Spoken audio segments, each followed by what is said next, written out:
Yo, Bakayalo Konoyalo, et oui, on se retrouve pour la review du chapitre 10 de Boruto to Blue Vortex. C'était vraiment incroyable, le poulet est toujours là, désormais, chaque mois, on est vraiment devant une rôtisserie, c'est un véritable régal.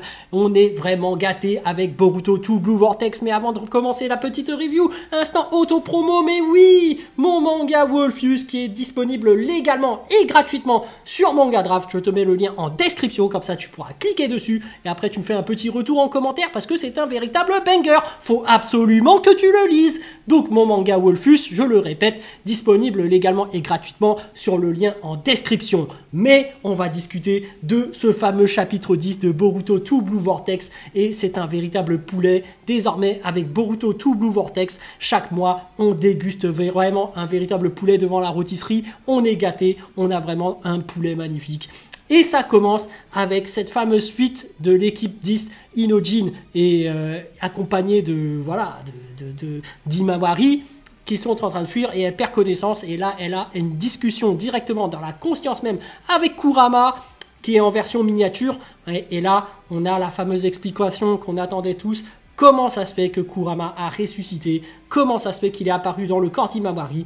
Et l'explication, finalement, est logique, parce que lui-même ne le sait pas. Donc on va dire que l'auteur finalement ne se jette pas dans l'eau, il ne donne pas vraiment d'explication concrète, donc ça reste quand même flou, mais finalement on a des petits indices par rapport aux explications qu'on avait déjà dans Naruto de base. Les bijoux, quand ils meurent, et ben c'est jamais de la mort éternelle, c'est toujours ponctuel, et donc il ressuscite un peu n'importe où dans la nature, sauf qu'on ne sait jamais vraiment où le bijou va apparaître, et là en l'occurrence il est apparu comme par hasard dans le corps d'Himawari. Et ils ont même dit que ça se trouve, il y a un petit lien qui a fait que directement, il apparaisse directement en elle, notamment peut-être parce que c'est la fille de Naruto, peut-être que parce qu'elle a des gènes descendantes directes de Kaguya, voilà, parce qu'elle a le Byakugan peut-être, parce que on ne sait pas vraiment, mais il semblerait que la génétique d'Himawari, qu'on savait déjà super cheatée, fait que Kurama est apparu directement dans son corps. C'est plausible, et ça aurait très bien pu être aussi au sein de Boruto. Alors là, on sait très bien que Boruto, là, il aurait tous les pouvoirs. Le mec a le Jogan, le mec a le Kama, le mec a une super vitesse entraînement de Sasuke, donc maîtrise tous les jutsu. Manquait plus que Kurama pour qu'il soit super violent. Mais bon, voilà, on sait très bien que il faut quand même donner un peu de pouvoir à Himawari. Faut pas tout donner non plus à Boruto.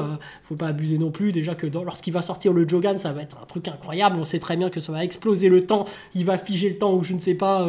Il va pouvoir faire des trucs de taré. Bref. Mais déjà rien que là, il est super rapide. C'est limite, il peut déjà arrêter le temps. Les autres sont trop lents par rapport à lui. Il a un Rasengan planétaire, je ne sais pas quoi, qui fonctionne en fonction du mouvement de la planète. Bon bref. On a la fameuse explication pour Himawari, pour Kurama, pourquoi il est apparu dans son corps, pourquoi est-ce que les bijoux ne meurent jamais. Ça on le savait déjà dans Naruto Shippuden. C'est clair que c'est logique, ça va. Moi je trouve que c'est facilité scénaristique, mais c'est cohérent. Donc on ne peut rien dire à ce niveau-là.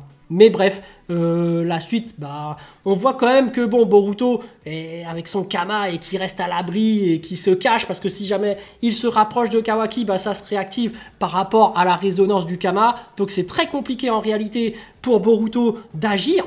Et on sait que voilà, Kawaki, lui par contre, est en train d'agir parce qu'il n'a pas le choix. Il est surveillé aussi par le village, et on voit quand même qu'entre lui et Shikamaru, ça s'échauffe, hein. On voit carrément qu'il est en train de l'insulter, il le traite d'enfoiré, et d'un autre côté, ça s'explique, parce que même s'il insulte le Hokage, son manque de respect, c'est par rapport à Himawari, parce que c'est sa sœur. Donc il dit, oui, espèce d'enfoiré, il dit tout de suite que ma sœur est en danger. On l'excuse même si c'est enregistré, parce qu'il tient à sa sœur, parce qu'il a déjà perdu ses parents. On comprend la souffrance de Kawaki, qui est autre que le fils de Naruto et d'Hinata, selon les gens du village. Donc ils vont pouvoir l'excuser quand même, c'était l'ancien fils de l'ancienne Hokage. Et en plus, Konohamaru, en réalité, n'est même pas l'officiel. Il n'y a même pas sa tête d'inscrit sur le mur du village. Donc en réalité, est-ce que légitimement, les gens n'aimeraient pas plus le célèbre ancien Boruto, fils de Naruto? Donc Kawaki, fils de... Enfin, toi-même tu sais, hein, fils du 7e, alors que à côté, tu as Konohamaru qui n'a pas vraiment gagné sa légitimité. Même nous, quand on voit ça, on voit effectivement Shikamaru, on se dit, bon, on l'aime bien, hein, quand même, Shikamaru, quand même, c'est quelqu'un, mais on se dit, comparé à Naruto, c'est pas un Hokage d'une telle envergure, tu vois. Donc on apprécierait beaucoup plus Naruto que Shikamaru, qui lui-même ne se sent pas apte à assumer ce rôle. Donc le fait qu'il se fasse un peu maltraiter par, par Kawaki, bon, ça passe en fait. Moi je trouve que pour les autres gens du village, c'est vrai que bon, allez, pourquoi pas.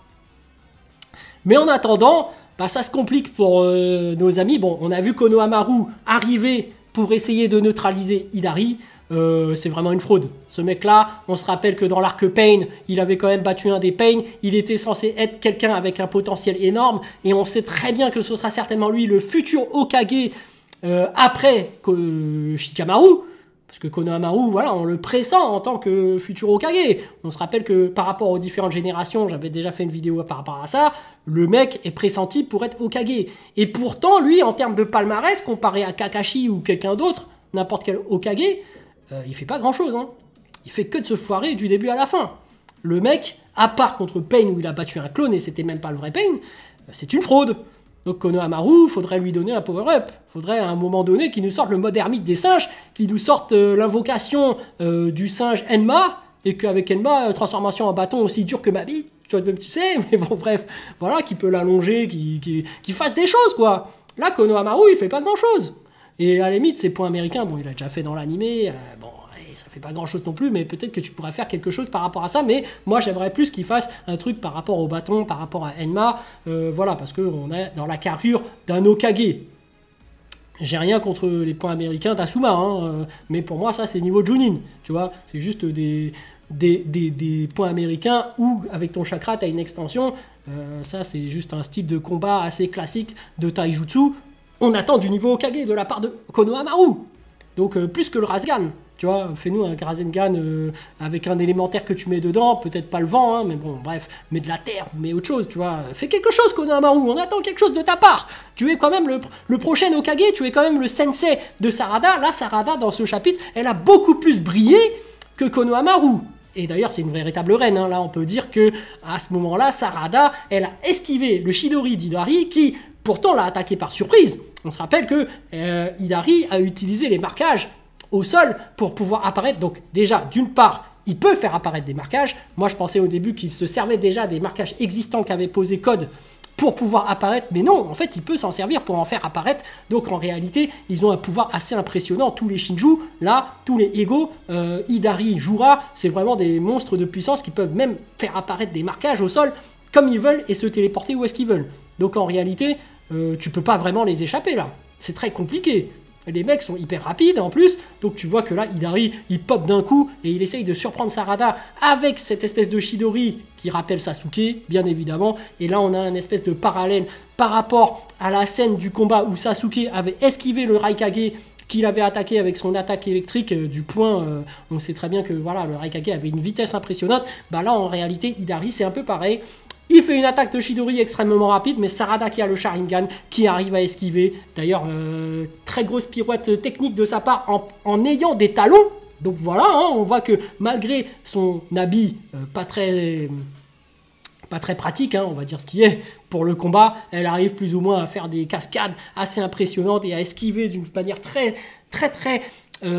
spéciale. Donc on va appeler ça comme ça, mais très stylé. Et après, elle se retourne, elle fait une sorte de Matrix machin. Elle arrive à quand même contre-attaquer avec un Chidori. Et là, elle brille. Elle commence à taper en plein dans le mille sur Hidari.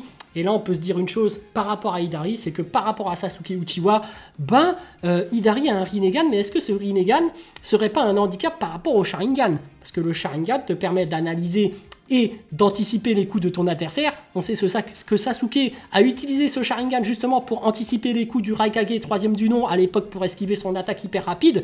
Et là, c'est Sarada qui utilise le Sharingan.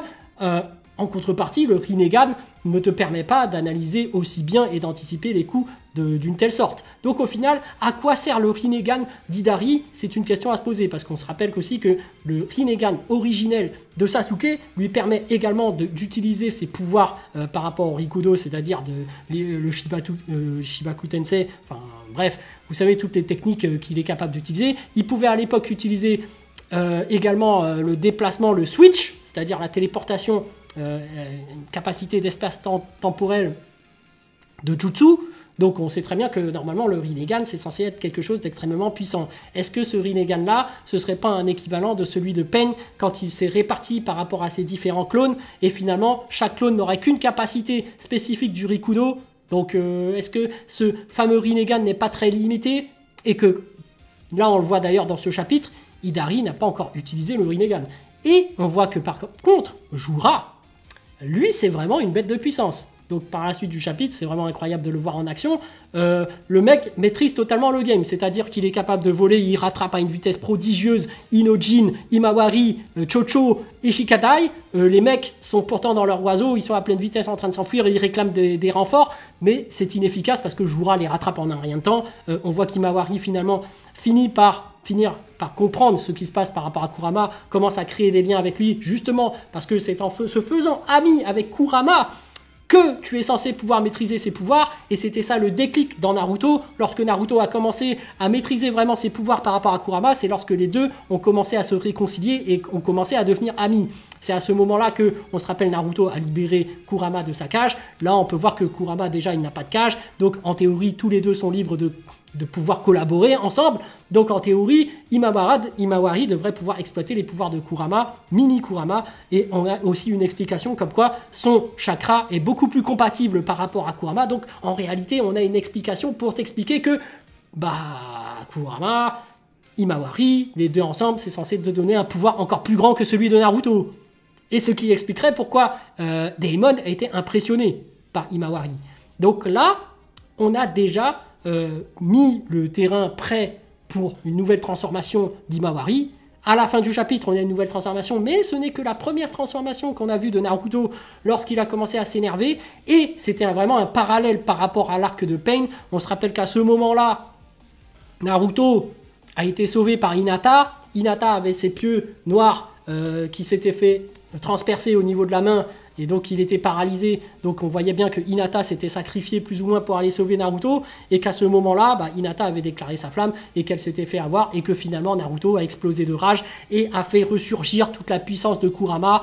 On a à peu près la même scène, donc il y a un parallélisme par rapport à Imawari, donc effectivement ça marche. Et le pauvre Inojin il se fait avoir, pauvre victime, fallait quelqu'un qui se fasse avoir dans ces mêmes conditions. Mais j'ai envie de dire, ce qui est très intéressant et qui me pose pas mal de questions également, c'est la remarque de Jura. Jura qui dit, mais attendez, cette scène, est-ce que je l'aurais pas déjà vue quelque part? Donc lui-même mentionne ce parallélisme et se pose la fameuse question, attendez, mais j'ai déjà vu ça dans les livres d'histoire. Donc est-ce que, par rapport à l'histoire, est-ce que lui va intervenir dans le cycle, parce que finalement dans Naruto, dans Boruto, il y a un cycle qui se réitère à chaque fois. Est-ce que lui va essayer d'intervenir pour briser ce cycle? C'est-à-dire que on voit qu'à chaque fois les shinobi continuent à survivre et il y a toujours ce cycle qui perdure. Mais est-ce que la fin de l'ère shinobi ne serait pas à cause de Jura qui aurait compris qu'il y a un cycle et qui va finalement s'émanciper intellectuellement et réussir à casser ce cycle et donc mettre fin à l'ère shinobi en s'emparant finalement de tout? Est-ce qu'il n'y aura pas un délire comme ça? Donc par rapport à Jura, on sent que le mec évolue, que le mec est vraiment supérieur à tous les autres, et même d'un point de vue intellectuel, j'ai l'impression.